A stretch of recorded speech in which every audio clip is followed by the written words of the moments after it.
ऐसा नहीं है कि सिंधिया के एहसान को नहीं मान रहे। अगर देखा जाए, शिवराज ने सिंधिया की खुलकर तारीफ सभी के सामने भरे मंच से करी थी कि क्या कुछ सिंधिया ने उनके लिए नहीं किया है। तो सिंधिया की तारीफ भी कर रहे हैं, सिंधिया को भूल भी नहीं रहे हैं, तो सिंधिया के समर्थकों को भी नहीं भूलेंगे जिन्होंने आंकड़ा 116 का पार कराया था अपने समर्थन से।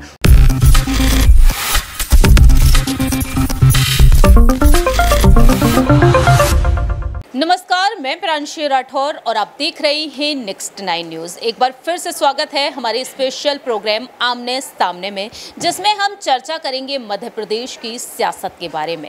जी हाँ, इस साल मध्य प्रदेश में एक बड़ा बदलाव ज़रूर देखने को मिल सकता है, क्योंकि देखा जाए तो यहाँ पर केंद्रीय उड्डयन मंत्री, जिन्होंने साथ छोड़ दिया कांग्रेस पार्टी का साल 2020 में अपने 22 विधायकों के साथ, और वह भारतीय जनता पार्टी में शामिल हो गए। बीजेपी में आने के बाद उनका कद लगातार बढ़ता ही जा रहा है। आज वह केंद्रीय उड्डयन मंत्री के पद पर हैं, जो है राजघराने से ताल्लुक रखने वाले ज्योतिरादित्य सिंधिया, जिनको लेकर हमेशा से ही यही दावा किया गया है कि जिस पार्टी में सिंधिया है उस पार्टी की जीत पक्की है। तो क्या वाकई में यही माना जाए कि इस बार बीजेपी यहां पर जीत बोलती हुई नजर आएगी? खैर, ये वक्त के साथ साथ ही पता चलेगा, क्योंकि इस साल 2023 में नवंबर के महीने में मध्य प्रदेश में विधानसभा चुनाव हो सकते हैं, और इन चुनाव के चलते यहाँ पर सियासी समीकरण अलग अलग पैमाने पर बनते हुए दिखाई दे रहे हैं। दरअसल यहां पर कांग्रेस से पूर्व अध्यक्ष और वायनाड से सांसद राहुल गांधी साफ कर चुके हैं कि इस बार कांग्रेस ही सत्ता में आएगी। 15 महीने में कमलनाथ की सरकार मध्य प्रदेश में गिरती हुई नजर आई थी, जब सिंधिया ने यहां पर दल ही बदल लिया था। ऐसे में देखा जाए तो बार बार कांग्रेस का यही दावा है कि बीजेपी की वजह से सरकार गिरी, लेकिन मौजूदा मुख्यमंत्री शिवराज सिंह चौहान का कहना रहा कि सरकार हमारी वजह से नहीं, यह सरकार तो यहाँ पर आपके अहम और अहंकार की वजह से गिरी है। लेकिन अब देखा जाए, यहां पर मांग उठ चुकी है सिंधिया को लेकर कि सिंधिया को सीएम पद की दावेदारी के लिए आगे किया जाए। लेकिन यहां एक तरफ कांग्रेस में अंदरूनी कलह देखने को मिला कमलनाथ और दिग्विजय के बीच, वहीं राहुल गांधी ने भारत जोड़ो यात्रा के जरिए मध्य प्रदेश में जिस तरह से एंट्री की थी, वहां पर दोनों के बीच भरत मिलाप कराया, और यहां पर देखा जाए रार कई हद तक खत्म होती हुई नजर आई है। दिग्विजय सिंह का कहना है कि कमलनाथ ही मुख्यमंत्री पद की दावेदारी के लिए आगे रहेंगे। ऐसे में देखा जाए तो अब यहां पर ज्योतिरादित्य सिंधिया के खिलाफ मल्लिकार्जुन खड़गे रणनीतियां बना रहे हैं कि 6 महीने पहले ही उन्होंने अपने प्रत्याशियों को ग्वालियर चंबल संभाग में उतार दिया है, जिससे कि वहां पर फीडबैक लिया जा सके।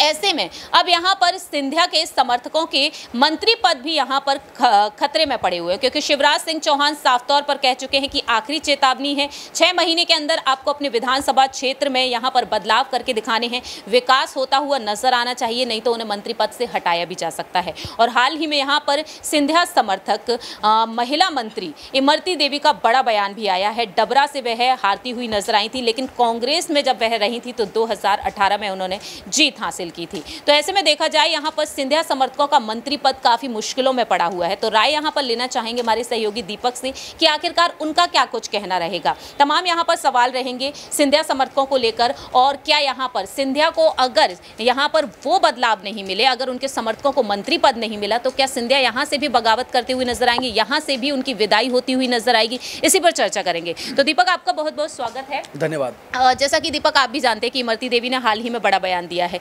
मल्लिकार्जुन खड़गे की रणनीतियों से वाकिफ है। 24 से 26 फरवरी राष्ट्रीय महाधिवेशन चलने वाला है।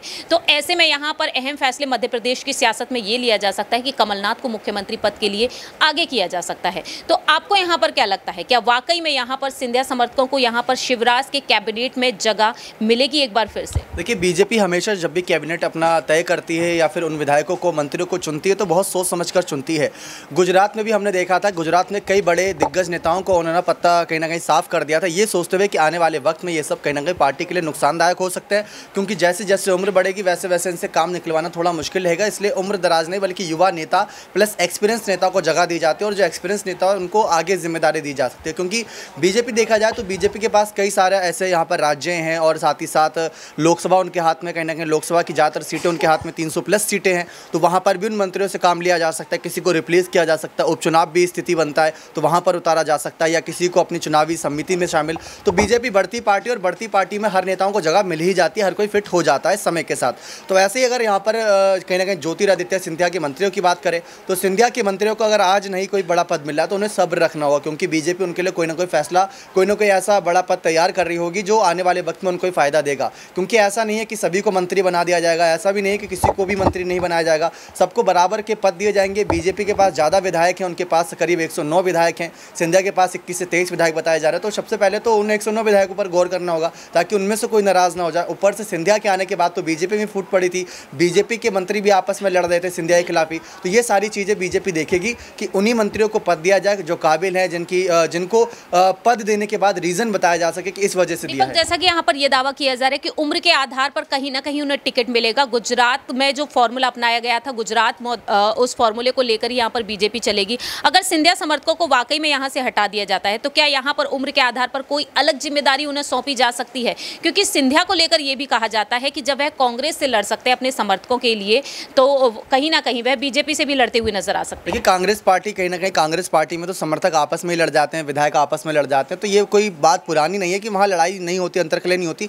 अंतर्कलह हर पार्टी में होती है, हर किसी को पद की लालसा होती है, हर कोई अपने हक की बात रखता है। लेकिन जिस तरीके से यहाँ पर हक की बात जिस तरीके से रखी जा रही है इस बार सिंधिया के द्वारा, वो बहुत विनम्र तरीके से। पहली बात यह, शिवराज ऐसा नहीं है कि सिंधिया के एहसान को नहीं मानना है। अगर देखा जाए, शिवराज ने सिंधिया की खुलकर तारीफ सभी के सामने भरे मंच से करी थी कि क्या कुछ सिंधिया ने उनके लिए नहीं किया है। तो सिंधिया की तारीफ भी कर रहे हैं, सिंधिया को भूल भी नहीं रहे हैं। तो सिंधिया के समर्थकों को भी नहीं भूलेंगे जिन्होंने आंकड़ा 116 का पार कराया था अपने समर्थन से। तो उनको बहुत जल्द जिम्मेदारियां भी दी जाएंगी, लेकिन सोच समझकर। और जैसा कि आपने कहा, एक्सपीरियंस नेताओं कहाँ इस्तेमाल होगा? लोकसभा चुनाव है, लोकसभा चुनाव में बीजेपी को लगभग 540 सीटें सब पे उतरना है। तो वहाँ पर सबको उतारा नहीं जा सकता। बड़े बड़े जो नेता उनको भी रिप्लेस किया जाएगा। और जो विधायक रह चुके हैं वो कांग्रेस पार्टी से सांसद की उम्मीद लगाए बैठे थे। अगर कांग्रेस पार्टी उन्हें सांसद के तौर पर आगे नहीं कर पाई तो वो विधायक यहाँ पर बीजेपी सांसद के तौर पर आगे हो सकते हैं। उनकी पहचान इतनी बड़ी होनी चाहिए कि वो सांसद बन सकें, तो वहाँ पर बीजेपी उनका इस्तेमाल कर सकती है। और नहीं होता है तो जो नगर सेवक होते हैं, पार्षदों के चुनाव होते हैं और साथ ही साथ जो सदस्यों को समझाने बुझाने का काम होता है, वहाँ पर अपना एक रुतबा। आखिरी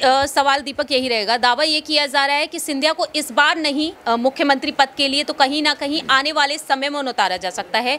कहीं ना कहीं यहाँ पर देखा जाए 2028 में जब चुनाव होंगे तो ऐसे में यहाँ पर सिंधिया की मजबूत दावेदारी अब भी देखने को मिलेगी। उन्हें तैयार किया जा रहा है अंदरूनी तौर पर। अगर वाकई में यहाँ पर उन्हें तैयार नहीं किया जाता है, मंत्रियों को भी जगह नहीं मिलती है, तो क्या यहाँ पर बीजेपी से भी सिंधिया की कहीं ना कहीं विदाई तय मानी जा सकती है? देखिए, ऐसा नहीं है, क्योंकि मेरे द्वारा एक रिपोर्ट दी गई थी जिसमें मैंने एक दावा किया था कि जैसा फडणवीस को मिल रहा है वैसा ही सिंधिया को मिल सकता है। फडणवीस को कैसा मिल रहा है? उप मुख्यमंत्री हैं, कैबिनेट में भी उनको अभी जगह मिल सकती है और आने वाले वक्त में चुनावी समिति में उनको जगह, संसदीय बोर्ड में, जी संसदीय बोर्ड में मिल चुका उनको जगह। ठीक वैसे ही सिंधिया के साथ हो सकता है कि उन्हें उप मुख्यमंत्री बना दिया जाए और संसदीय बोर्ड में भी या फिर कैबिनेट में तो वो हैं ही। क्योंकि बीजेपी में ऐसा नहीं है कि एक पद एक व्यक्ति, वहाँ पर कितने पद पर एक व्यक्ति कितने पद पर रह सकता है, बीजेपी की ये सोच है। क्योंकि अगर वो व्यक्ति उसके काबिल है तो जरूर आना चाहिए। तो सिंधिया के साथ हुबहू वैसा करना चाहिए, उन्हें उप मुख्यमंत्री बना देना चाहिए। इन फ्यूचर अगर शिवराज को रिप्लेस करने की बात आई, जैसे गुजरात में आपने किया था, भूपेंद्र भाई पटेल को अचानक से ले आए थे, तो वहाँ पर भी आप ऐसा कर सकते हो। सिंधिया को भी 2.5 साल के बाद ला सकते हो। ऐसा नहीं कि तब अचानक से लाओगे। सिंधिया उप मुख्यमंत्री रहेंगे और मुख्यमंत्री के हटने के बाद नियम यही कहता है कि उप मुख्यमंत्री की भूमिका में आ जाता है। तो वहाँ पर भी आपको फायदा देगा। और सिंधिया के समर्थकों को भी ये भी आश्वासन रहेगा कि चलो हमारे समर्थकों में से ही कोई उप मुख्यमंत्री पद पर है। डिप्टी सीएम तो आ रहा है, उसमें आगे जाके डिप्टी सीएम में तब्दील हो जाएगा। तो वहाँ से एक सीएम फेस की तैयारी भी हो जाएगी और साथ ही साथ कैबिनेट में बने रहेंगे। बहुत बहुत शुक्रिया दीपक। जैसा कि दीपक ने यहाँ पर अपनी बात रखी, अब देखना यही दिलचस्प होगा कि अब वाकई में यहाँ पर सिंधिया समर्थकों को मंत्री पद दिया जाएगा या फिर नहीं, ये वक्त के साथ साथ ही पता चलेगा। लेकिन आपकी क्या कुछ राय प्रतिक्रिया है यहाँ पर ज्योतिरादित्य सिंधिया को लेकर? क्या मध्य प्रदेश की सियासत में यहाँ पर सिंधिया को आगे किया जाना चाहिए, मुख्यमंत्री पद के लिए उन्हें आगे होना चाहिए, या आप बता सकते हैं कॉमेंट सेक्शन में। फिलहाल के लिए हम चलते हैं, बाकी की तमाम अपडेट्स के लिए आप देखते रहिए Next 9 News।